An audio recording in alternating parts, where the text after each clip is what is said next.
ஆண்டவருடைய பரிசுத்த நாமம் மகிமைப்படுவதாக.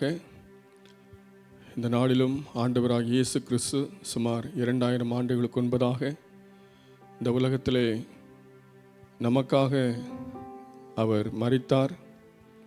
அதை உலகம் முழுவதும் இந்த நாளிலே நினைவு கூர்ந்து கொண்டிருக்கிற இந்த நேரத்திலே நாமும் இந்த யூடியூப் மூலமாக இணைந்து ஆண்டோட வார்த்தைகளை கவனிக்க கேட்க தேவன் நமக்கு கிருபை செய்திருக்கிறார். யூடியூப்பில் இணைந்திருக்கிற ஒவ்வொருவருக்கும் ஆண்டவராகிய இயேசு நாமத்தினாலே அன்பின் வாழ்த்துக்களை தெரிவித்துக் கொள்கிறேன். தொடர்ந்து நாம் ஆண்டோட வார்த்தைகளை தியானிப்போம். ஆண்டவர் நிச்சயமாக நம்மோடு பேசுவார். என் தேவனை காண நீ கல்வாரிக்கு வா, என் இயேசுவை காண நீ கல்வாரிக்கு வா. என் தேவனை காண நீ கல்வாரிக்கு வா, என் இயேசுவை காண நீ கல்வாரிக்கு வா. காடுகள் எல்லாம் மேடுகள் எல்லாம் குன்றுகள் எல்லாம் நீ அலைய வேண்டாம். காடுகள் எல்லாம் மேடுகள் எல்லாம் குன்றுகள் எல்லாம் நீ அலைய வேண்டாம். தேடிட வேண்டாம் தெய்வங்களை, நீ தேடிட வேண்டாம் தெய்வங்களை, நீ தேடி வந்தாரே உன் நேசரேசுவே. தேடி வந்தாரே உன் நேசரேசுவே. என் தேவனை காண நீ கல்வாரிக்கு வா, என் இயேசுவை காண நீ கல்வாரிக்கு வா. என் தேவனை காண நீ கல்வாரிக்கு வா, என் இயேசுவை காண நீ கல்வாரிக்கு வா. ஆடுகள் வேண்டாம் மாடுகள் வேண்டாம், பறவைகள் வேண்டாம் உன் பொருளும் வேண்டாம். ஆடுகள் வேண்டாம் மாடுகள் வேண்டாம், பறவைகள் வேண்டாம் உன் பொருளும் வேண்டாம். பணமும் வேண்டாமே உன் மனமது வேண்டும், பணமும் வேண்டாமே உன் மனமது வேண்டும். இறைவன் தங்கிடும் ஆலயம் அதுவே, இறைவன் தங்கிடும் ஆலயம் அதுவே. என் தேவனை காண நீ கல்வாரிக்கு வா, என் இயேசுவை காண நீ கல்வாரிக்கு வா. என் தேவனை காண நீ கல்வாரிக்கு வா, என் இயேசுவை காண நீ கல்வாரிக்கு வா. படிப்பும் வேண்டாம் பட்டமும் வேண்டாம், வயதும் வேண்டாம் ஒரு வரம்பும் வேண்டாம். படிப்பும் வேண்டாம் பட்டமும் வேண்டாம், வயதும் வேண்டாம் ஒரு வரம்பும் வேண்டாம். பலமும் வேண்டாமே உயர்குலமும் வேண்டாமே, பலமும் வேண்டாமே உயர்குலமும் வேண்டாமே. இயேசு உன்னையே தேடுகின்றாரே, இயேசு உன்னையே தேடுகின்றாரே. என் தேவனை காண நீ கல்வாரிக்கு வா, என் இயேசுவை காண நீ கல்வாரிக்கு வா. என் தேவனை காண நீ கல்வாரிக்கு வா, என் இயேசுவை காண நீ கல்வாரிக்கு வா.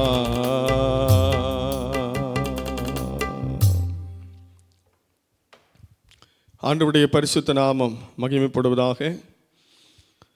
இந்த நாளிலும் தியானத்துக்கு ஆதாரமாக சில வசனங்களை நாம் வாசிப்போம்.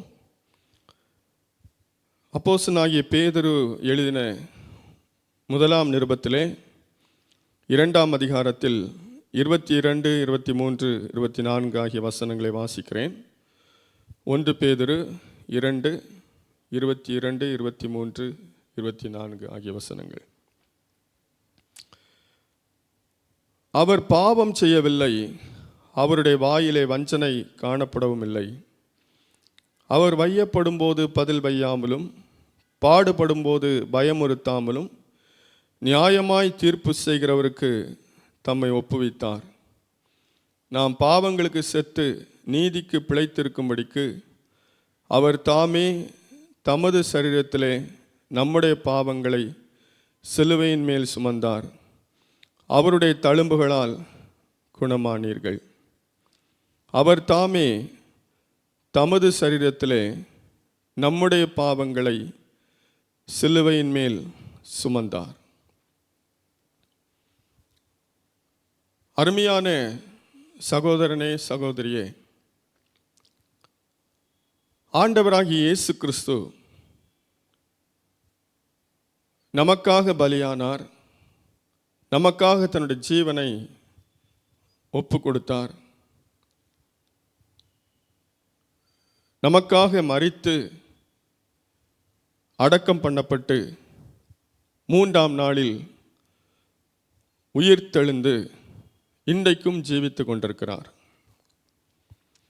அந்த ஆண்டவராகிய இயேசு கிறிஸ்து எதற்காக இந்த உலகத்துக்கு வந்தார், எதற்காக அவர் மரித்தார்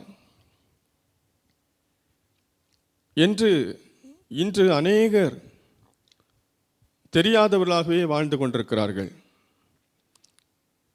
ஒருவேளை யூடியூப் மூலமாக இணைந்திருக்கிற உங்களில் சிலர் இயேசு கிறிஸ்துவை குறித்து தெரிந்தவர்களாக இருக்கலாம், அல்லது இயேசு கிறிஸ்துவை குறித்து கேள்விப்படாதவர்களாக இருக்கலாம், அல்லது இயேசு கிறிஸ்துவை குறித்து கேள்விப்பட்டும் சரியான சத்தியங்களை தெரியாதவர்களாக இருக்கலாம். அவர் வந்த உண்மையான நோக்கத்தை புரியாதவர்களாக இருக்கலாம். யாராயிருந்தாலும் இந்த வார்த்தைகள் உங்களுக்கு நிச்சயமாக பிரயோஜனமாக இருக்கும். அநேகருடைய வாழ்க்கையிலே பல சந்தேகங்கள் எழும்புவதுண்டு. சிலர் இயேசு கிறிஸ்து அவர் ஏதோ தவறு செய்தார், அதனால தான் அவருக்கு அந்த சிலுவை தண்டனை கொடுக்கப்பட்டது, மரண தண்டனை கொடுக்கப்பட்டது என்று சொல்லுவார்கள். சிலர் சொல்லுவார்கள், இயேசு கிறிஸ்து அவர் கடவுள்தானே, அவர் நினைத்திருந்தால் அந்த சிலுவையிலிருந்து அவர் இறங்கி வந்திருக்கலாமே என்று சொல்லி சிலர் பரிகாசமாக சொல்லுவார்கள். சிலர் சொல்லுவார்கள், அவர்கள் வணங்குகிற தெய்வம் இயேசு கிறிஸ்துவே சிலுவையிலிருந்து அவரால் தன்னை காப்பாற்றிக் கொள்ள முடியவில்லை, அந்த தெய்வத்தை நாம் பின்பற்றினால் நமக்கு என்ன கிடைக்கும், இப்படியெல்லாம் பலவிதமாக இந்த உலகத்திலே பேசுவதை நாம் கேள்விப்பட்டிருக்கிறோம். ஆனால் ஆண்டவராக இயேசு கிறிஸ்துவை குறித்து வேதத்திலே நாம் வாசிக்கும் போது எல்லா உண்மைகளும் நமக்கு மிக தெளிவாக புரிந்து கொள்ள முடிகிறது. நாம் இந்த வாசித்த 3 வசனங்களில் கூட அநேக காரியங்களை நாம் அங்கே பார்க்கிறோம். 22ஆம் வசனத்தில் நாம் வாசிக்கும் போது, அவர் பாவம் செய்யவில்லை, அவருடைய வாயிலே வஞ்சனை காணப்படவும் இல்லை. இயேசு கிறிஸ்து அவர் பாவம் செய்து தண்டனை அனுபவிக்கவில்லை. ஆண்டவராக இயேசு கிறிஸ்து அவர் கடவுளாயிருந்தவர், மனிதர்களாகிய நம்மை மீட்கும்படியாகவே அவர் மனிதனாக வந்தார். அப்படி அவர் மனிதனாக வந்தும் எந்த பாவமும் செய்யவில்லை. இயேசு கிறிஸ்துவே அதை சொல்லியிருக்கிறார், உங்களில் யார் என்னை குற்றம் சாட்டக்கூடும், என்னிடத்தில் பாவம் உண்டு என்று யார் சொல்லக்கூடும் என்று இயேசு கிறிஸ்து மிக பரிசுத்தமாக வாழ்ந்தார். இயேசு கிறிஸ்துவிடத்தில் எந்த தவறும் இல்லை. இந்த உலகத்திலே பிறந்த வாழ்ந்த மனிதர்களில் இயேசு கிறிஸ்து மட்டுமே பாவம் செய்யாதவர்.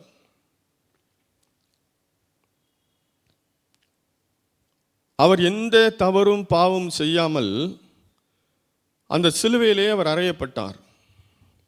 சிலர் நினைக்கிறபடி அவர் செய்த பாவத்திற்காக சிலுவையிலே அறையப்பட்டார் என்று நினைக்கிறார்கள். இல்லை, அவர் சிலுவையிலே அறையப்படுவதற்கு அவர் எந்த பாவமும் செய்யவில்லை. அவர் எந்த தவறும் செய்யவில்லை. 20ஆம் வசனத்தில் நாம் வாசித்தோம், அவர் வையப்படும் போது பதில் வையாமலும் பாடுபடும் போது பயமுறுத்தாமலும். அதான் சிலர் நினைக்கிறபடி அவர் நினைத்திருந்தால் சிலுவையில் இறங்கி இருந்திருக்கலாம். அவர் அவ்வளோ அற்புதங்களை செய்தார் என்று சொல்லுகிறீர்களே, ஏன் அவரால் சிலுவையிலிருந்து இறங்கி வர முடியவில்லை? இதெல்லாம் பலவிதமாக கேள்விகள் கேட்பதுண்டு.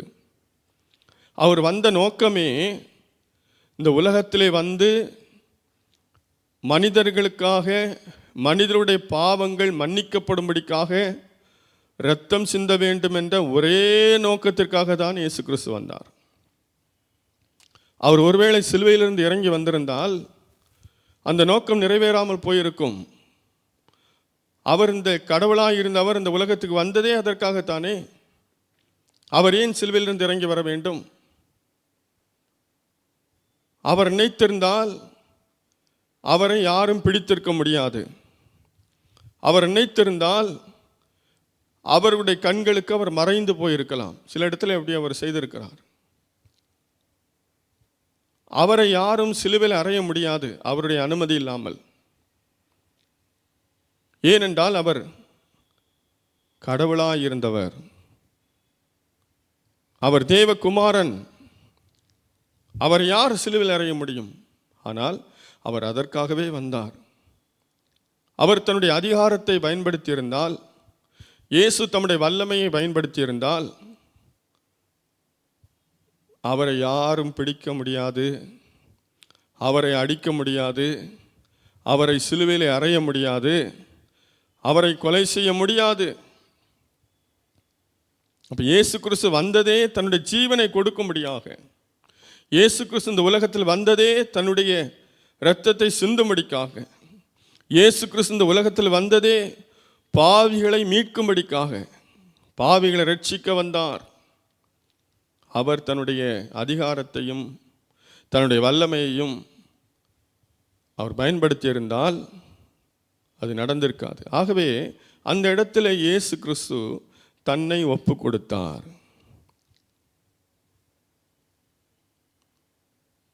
தன்னை அர்ப்பணித்தார்.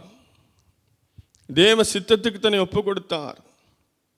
எப்படியாகிலும் நாம் மீட்கப்பட வேண்டும், மனிதர்கள் பாவத்திலிருந்து விடுதலை பெற வேண்டும் என்பதற்காக இயேசு கிறிஸ்து தன்னை தாமே ஒப்பு கொடுத்தார்.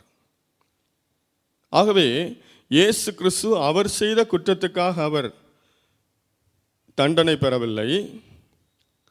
நாம் செய்த குற்றங்களுக்காக, நாம் செய்த பாவங்களுக்காக, இந்த உலகத்திலே மனிக்குலத்தின் பாவத்திற்காக அவர் தன்னை சிலுவையிலே அறையும்படியாக ஒப்பு கொடுத்தார். 24ஆம் வசனத்திலே வாசித்தோம், அவர் தாமே தமது சரீரத்திலே நம்முடைய பாவங்களை சிலுவையின் மேல் சுமந்தார். அப்போ இயேசு சுமந்தது நம்முடைய பாவங்கள், அவருடைய பாவங்கள் அல்ல. இயேசு சிலுவையில் அறையப்படும் போது அவருடைய வலது பக்கத்திலே ஒரு கள்ளனும் இடது பக்கத்திலே ஒரு கள்ளனும் அறையப்பட்டிருந்தார்கள். அதிலே ஒரு கள்ளன் சொன்னான், நாமோ நியாயப்படி தண்டிக்கப்படுகிறோம், ஆனால் இவர் எந்த குற்றமும் செய்யாமல் தண்டிக்கப்படுகிறார் என்று. அந்த கள்ளர்கள் சிலுவையில் அறையப்பட்டது அவர்கள் செய்த தவறுக்காக, ஆனால் இயேசு சிலுவையில் அறையப்பட்டது அவர் செய்த தவறுக்காக அல்ல, நீங்களும் நானும் செய்த தவறுக்காக, இந்த சர்வலோகத்தின் ஜனங்கள் செய்த பாவங்களுக்காக இயேசு கிறிஸ்து சிலுவையிலே தன்னை ஒப்பு கொடுத்தார். அவர் தாமே அப்படின்னா யாரோ ஒரு நிர்பந்தப்படுத்தி அல்ல, அவர் தாமே தன்னை ஒப்பு கொடுத்தார். அவர் தாமே தமது சரீரத்திலே நம்முடைய பாவங்களை சிலுவையின் மேல் சுமந்தார். ஆகவே இதை கேட்டுக்கொண்டிருக்கிற அருமையான பிள்ளைகளே, சகோதரனே, சகோதரியே, இயேசு கிறிஸ்து உனக்காக மரித்தார். இயேசு கிறிஸ்து உனக்காக பாடுபட்டார்.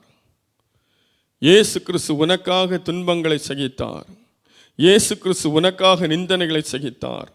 இயேசு கிறிஸ்து உனக்காக அவமானங்களை சகித்தார். யாருக்காகவோ என்றல்ல. ஆகவே கடவுளாயிருந்த அவர் மனிதனாய் இந்த உலகத்திலே மனிதனை தேடி வந்தார். மனிதனைப் போலவே இந்த உலகத்திலே வாழ்ந்தார். 30 வயதாகும் போது அவர் ஞானஸ்நானம் பெற்றார். அதற்கு பின்பு அவர் பட்டணங்கள் தோறும், கிராமங்கள் தோறும், வீதிகள் தோறும் சென்று சுவிசேஷத்தை பிரசங்கித்தார், நற்செய்தியை அறிவித்தார். அவர் எங்கெல்லாம் சென்றாரோ அங்கெல்லாம் இருந்த வியாதியஸ்தர்களை சுகமாக்கினார், பிசாசு பிடித்தவர்களை விடுதலையாக்கினார், ஏராளமான அற்புதங்களை அதிசயங்களை செய்தார். வேத புத்தகத்திலே மத்தேயு, மார்க்கு, லூக்கா, யோவான் ஆகிய சுவிசேஷங்களிலே வாசிக்கும் போது சுமார் 3.5 ஆண்டுகள் இந்த உலகத்திலே அவர் செய்த அற்புதங்களிலே அதிசயங்களிலே சிலதை அங்கே எழுதியிருக்கிறது. அவர் செய்த அற்புதங்கள் இன்னும் ஏராளம். அதை எழுத போனால் புத்தகங்கள் உலகம் கொள்ளாதென்று சொல்லப்பட்டிருக்கிறது. இயேசு கிறிஸ்து நன்மை செய்கிறவராக சுற்றித் திரிந்தார். கடைசியாக அவரை சிலுவையில் அறைந்தார்கள். சிலுவையில் அறையப்படுவதற்கு அவர் தன்னை ஒப்பு கொடுத்தார். இயேசு கிறிஸ்துவை பிடிக்க வரும்போது முதலாவது அவர்கள் எல்லாரும் என்ன செய்து விடுகிறார்கள்? தரையிலே அவர்கள் பின்னிட்டு விழுந்து விடுகிறார்கள். அது எதை குறிக்கிறது? அவர் நினைத்தால் அவரை யாரும் பிடிக்க முடியாது. ஆனால் இயேசு கிறிஸ்து, யாரை தேடுகிறீர்கள்? நான் தான் என்று சொல்லி தன்னை அவர் அங்கே வெளிப்படுத்தினபடினாலே, தன்னை காண்பித்தபடினாலே தான் அவரை பிடிக்க முடிந்ததை தவிர இல்லை என்றால் இயேசுவை பிடிக்க முடியாது. அப்போ இயேசு கிறிஸ்து நமக்காக தம்மை ஒப்பு கொடுத்தார். இந்த சர்வலோகத்தின் மனிதர்களுக்காக தன்னை ஒப்பு கொடுத்தார். இந்த உலகத்தில் இருக்கிற எல்லா ஜனங்களும் மீட்கப்படும்படியாக தன்னை ஒப்பு கொடுத்தார். இயேசு கிறிஸ்து சிலுவையிலே தன்னை ஒப்பு கொடுக்கவில்லை என்றால், இயேசு கிறிஸ்து நமக்காக மரிக்கவில்லை என்றால், நாம் இன்று வரைக்கும் பாவத்திலே தான் வாழ்ந்து கொண்டிருப்போம். பாவத்தின் அடிமைத்தனத்திலிருந்து நம்மை விடுதலையாக்கும்படியாக, நம்மை ரட்சிக்கும்படியாக, நமக்காக ஆயத்தம் பண்ணப்பட்டிருக்கிற பரலோக ராஜ்யத்திலே நாம் பிரவேசிக்கும்படியாக இயேசு கிறிஸ்து இந்த உலகத்திலே வந்தார். நமக்காக பாடுகளை ஏற்றுக்கொண்டார், அவமானங்களை, துக்கங்களை, பரிகாசங்களை ஏற்றுக்கொண்டார். நமக்காக ஒரு சொட்டு இரத்தம் கூட இல்லாமல் எல்லாவற்றையும் சிந்தினார். நமக்காக மரித்து அடக்கம் பண்ணப்பட்டு 3ஆம் நாளில் உயிரோடு எழுந்தார். அப்படி இல்லை என்றால் மனிதன் அந்த பரலோக ராஜ்யத்தில் பிரவேசிக்க முடியாது. ஆகவே மனிதன் நரகத்துக்கு சென்றுவிடக்கூடாது, மனுக்குலம் நரகத்துக்கு போகக்கூடாது என்பதற்காக இயேசு கிறிஸ்து இந்த உலகத்திலே அவர் இறங்கி வந்தார். இயேசு கிறிஸ்து நமக்காக மரிக்கவில்லை என்றால் நீங்களும் நானும் பரலோக ராஜ்யத்தில் பிரவேசிக்க முடியாது. இன்றைக்கு நீங்களும் நானும் பரலோக ராஜ்யத்தில் பிரவேசிக்கும்படியான ஸ்லாக்கியத்தை பெற்றிருக்கிறோம் என்று சொன்னால், அது ஆண்டவராக இயேசு கிறிஸ்துவின் அந்த தியாகம், இயேசு கிறிஸ்துவின் அர்ப்பணிப்பு, இயேசு கிறிஸ்துவின் இரத்தம் சகல பாவங்களை நீக்கி நம்மை சுத்திகரிக்கும் என்று சொன்னது போல, இதை கேட்டுக்கொண்டிருக்கிற அருமையான சகோதரனே, சகோதரியே, 2000 ஆண்டுகளுக்கு முன்பாக சிந்தின ஆண்டவராக இயேசு கிறிஸ்துவின் இரத்தம் இன்றைக்கும் நமக்காக பரிந்து பேசிக் கொண்டிருக்கிறது. அவருடைய இரத்தத்தினாலே பாவ மன்னிப்பு நிச்சயம் நமக்கு உண்டு. அவருடைய இரத்தம் நம்முடைய பாவங்களை நீக்கி நம்மை சுத்திகரிக்கும். அவருடைய இரத்தம் நம்மை நீதிமானாய் மாற்றும். இயேசு கிறிஸ்து எனக்காக இரத்தம் சிந்தினார் என்று யார் விசுவாசிக்கிறோமோ, யார் நம்புகிறோமோ, இயேசு கிறிஸ்து எனக்காக இரத்தம் சிந்தினார், அந்த இரத்தம் இன்றைக்கும் எனக்காக பரிந்து பேசி கொண்டிருக்கிறது என்று யார் விசுவாசித்து ஏற்றுக்கொள்கிறோமோ அவர்கள் நிச்சயமாக நித்திய ஜீவனை, அந்த பரலோக ராஜ்யத்தை பெற்றுக்கொள்வார்கள். இதை கேட்டுக்கொண்டிருக்கிற அருமையான சகோதரனே, சகோதரியே, ஒருவேளை இன்று வரைக்கும் நீ பாவத்திலே வாழ்ந்து கொண்டிருக்கிறாயா? பாவத்திலிருந்து விடுதலை பெற உனக்கு வழி தெரியவில்லையா? பாவத்திலிருந்து எப்படியாகிலும் வெளியே வர வேண்டும் என்று முயற்சி செய்தாலும் முடியாமல் போகிறதா? இயேசு கிறிஸ்து உனக்காக தான் மரித்தார். உன்னை பாவத்திலிருந்து விடுதலையாக்கும்படியாக தான் மரித்தார். இன்றைக்கு நீ இயேசு கிறிஸ்துவின் இரத்தத்தின் மேல் விசுவாசம் உள்ளவளாய், இயேசு எனக்காக இரத்தம் சிந்தினார், இயேசு கிறிஸ்து சிந்தின இரத்தத்தினாலே என் பாவங்கள் மன்னிக்கப்படும், எனக்கு விடுதலை கிடைக்கும் என்று நீ நம்பினாயானால் இயேசு கிறிஸ்து இப்பொழுதே உனக்கு விடுதலை தர வல்லமையுள்ளவர். உன் பாவம் எப்படிப்பட்டதாக இருந்தாலும், உன் பாவம் எவ்வளவு கொடியதாக இருந்தாலும், நீ எத்தனை வருடங்களாக பாவத்தில் வாழ்ந்து கொண்டிருந்தாலும் அது பெரிய காரியமல்ல. இயேசு கிறிஸ்துவின் இரத்தம் வல்லமை உள்ளது.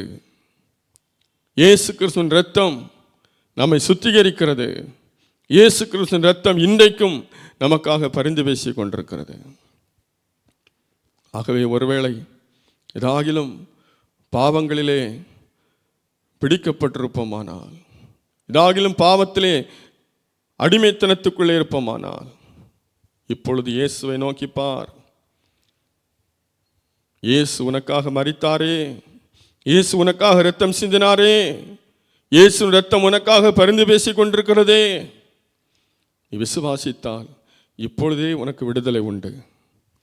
எவ்வளவு பெரிய பாவத்தில் இருந்தாலும் இயேசு கிறிஸ்து விடுதலையாக்கி உன்னை ஒரு பரிசுத்தவானாய், ஒரு பரிசுத்தவாட்டியாய் மாற்ற முடியும். உன்னை நீதிமானாய் மாற்ற முடியும்.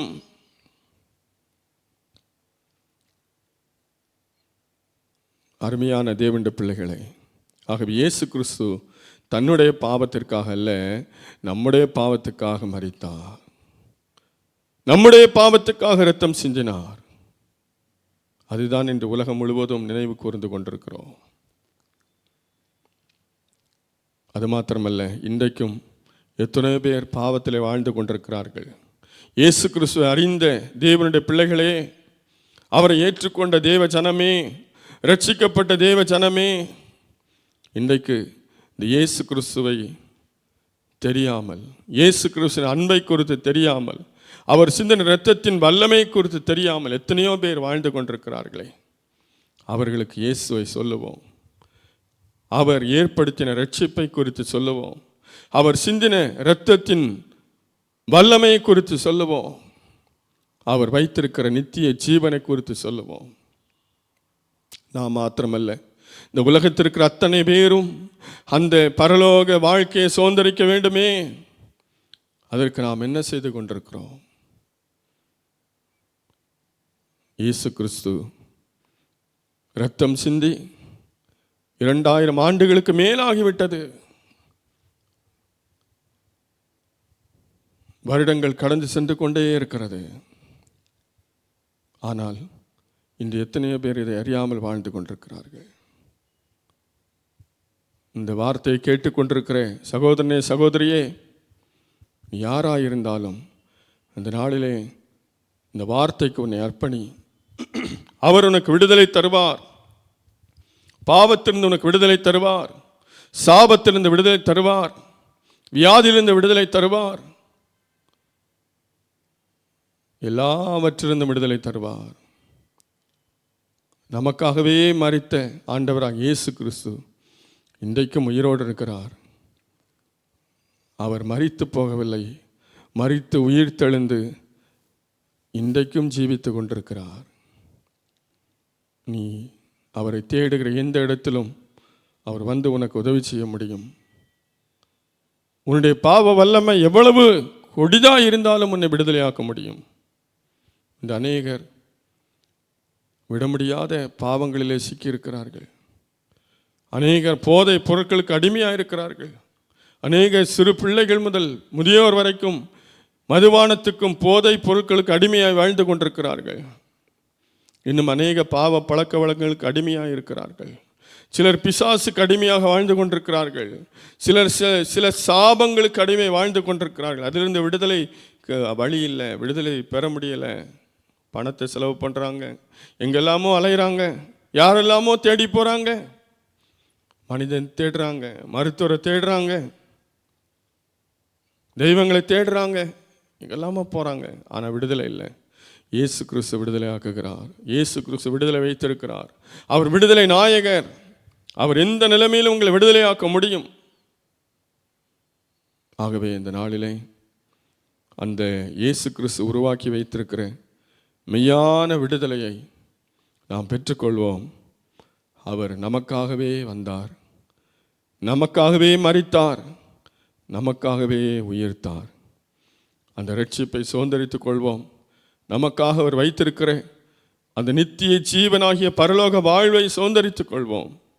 இந்த உலகத்தில் வாழுகிற ஒவ்வொரு நாளும் விடுதலையோடு, சமாதானத்தோடு, சந்தோஷத்தோடு வாழுவோம். கர்த்தர் உங்கள் ஒவ்வொருவரையும் ஆசீர்வதிப்பாராக. நான் உங்களுக்காக ஜெபிக்கிறேன். எங்களை அதிகமாக நேசிக்கிற அன்பின் பிதாவே, ஆசீர்வதிக்கப்பட்ட இந்த நாளுக்காக நன்றி செலுத்துகிறேன். அப்பா, நீர் எங்களுக்காக இந்த உலகத்தில் வந்து மரித்து அடக்கம் பண்ணப்பட்டு 3ஆம் நாளில் உயிரோடு எழும்பினீர். நீர் எங்களுக்காக பட்ட பாடுகளை,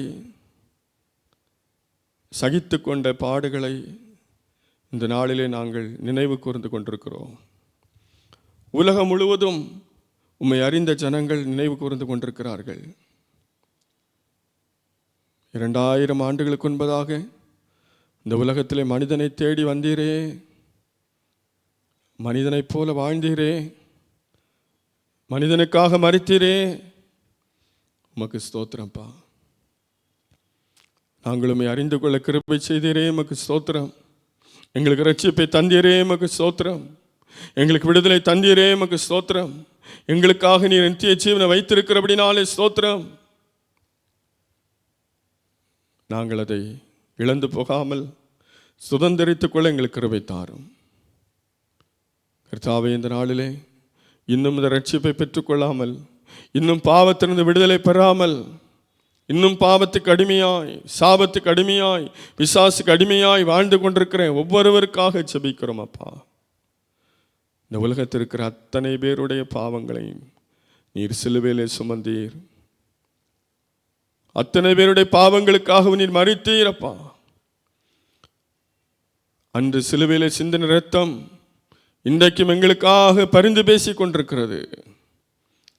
இதை கேட்கிற ஒவ்வொருவரும் இதை விசுவாசித்து, உடைய நாமத்தின் மேல் விசுவாசம் வைத்து, உடைய இரத்தத்தின் மேல் விசுவாசம் வைத்து, நீர் வைத்திருக்கிற இரட்சிப்பையும் சமாதானத்தையும் சந்தோஷத்தையும் எல்லாவற்றுக்கும் மேலாக நீர் வைத்திருக்கிற அந்த பரலோக வாழ்வையும் பெற்றுக்கொள்ள கிருபை செய்யுங்கப்பா. இந்த நாளில் எத்தனையோ பேர் பாவத்திலிருந்து விடுதலை பெற முயற்சிக்கிறார்கள், ஆனால் முடியவில்லை. அவளுக்கு வழி தெரியவில்லை. அப்பா, அவருடைய கண்களெல்லாம் திறந்தருளுங்க. அவருடைய கண்களெல்லாம் திறக்கப்படட்டும். அவருடைய மனக்கண்கள் திறக்கப்படட்டும். இருளில் இருக்கிற ஜனங்கள் வெளிச்சமாகி உம்மை பார்க்கட்டும். அப்பா ஆண்டவரே, அவருடைய வாழ்க்கை வெளிச்சமாய் மாறட்டும். சாபத்தில் வாழ்ந்து கொண்டிருக்கிற ஜனங்களுடைய வாழ்க்கை ஆசீர்வாதமாய் மாறட்டும். பாவத்தில் வாழ்ந்து கொண்டிருக்கிற ஜனங்களுடைய வாழ்க்கை பரிசுத்தமாய் மாறட்டும். பாவிகளாய் வாழ்ந்து கொண்டிருக்கிற ஜனங்களுடைய வாழ்க்கை நீதிமான்களாய் மாறட்டும். அப்பா ஆண்டவரே, நீர் இந்த உலகத்தில் வந்த நோக்கம் ஒவ்வொரு நாளும் இந்த உலகத்தில் நிறைவேறட்டும், எங்கள் தேசத்தில் நிறைவேறட்டும், ஒவ்வொருடைய வாழ்க்கையில் நிறைவேறட்டும். கர்த்தாவே, நாளுக்கு நாள் அநேகர் ரட்சிக்கப்படட்டும், மனம் திரும்பட்டும், பாவத்திலிருந்து விடுதலை பெற்று சந்தோஷமாய் வாழட்டும், ஆசீர்வாதமாய் வாழட்டும். அப்பா ஆண்டவரே, இந்த வார்த்தையை கேட்டுக்கொண்டிருக்கிற ஒவ்வொருவருக்கும் நீர் உதவி செய்வீராக, ஒவ்வொருவரோடும் பேசுவீராக. இந்த வார்த்தை ஒவ்வொருடைய வாழ்க்கையிலும் ஊடுருவி பாயட்டும். உம்முடைய இரட்சிப்பினாலே ஒவ்வொருவரையும் அலங்கரிப்பீராக. கர்த்தாவே, உம்முடைய நாமம் மகிமைப்படட்டும். ஒவ்வொரு நாளும் ஜனங்கள் விடுதலை பெற்றுக்கொள்ளட்டும். கர்த்தாவே, எங்கள் தேசத்தில் கிரியை செய்வீராகப்பா. நீர் அப்படியே செய்கிறபடினால் நன்றி செலுத்துகிறோம். எங்களை முற்றிலுமாக உம்முடைய கரத்தில் தாழ்த்தி அர்ப்பணிக்கிறோம். இயேசுவின் மூலம் ஜெபங்கேளும் பிதாவே. ஆமேன், ஆமேன், ஆமேன். Praise the lord. God bless you. Thank you. கர்த்தர் உங்கள் ஒவ்வொருவரையும் ஆசீர்வதிப்பாராக. ஒவ்வொரு நாளும் ஆண்டவரை நோக்கி ஜெபிங்க, ஆண்டவரை ஆராதிங்க. இந்த வேத புத்தகத்தை நீங்கள் வாசியுங்கள். இன்னும் இயேசு கிறிஸ்துவை குறித்து நீங்கள் அதிகமாக இந்த வேத புத்தகத்தின் மூலமாக அறிந்து கொள்ள முடியும். மேலும் உங்களுக்கு இயேசு கிறிஸ்துவை குறித்து அறிய விரும்பினால் எங்களோடு தொடர்பு கொள்ளுங்கள். உங்களுக்காக நாங்கள் ஜெபிக்கிறோம். கர்த்தர் பெரிய காரியங்களை செய்வாராக. ஆமேன், ஆமேன், ஆமேன்.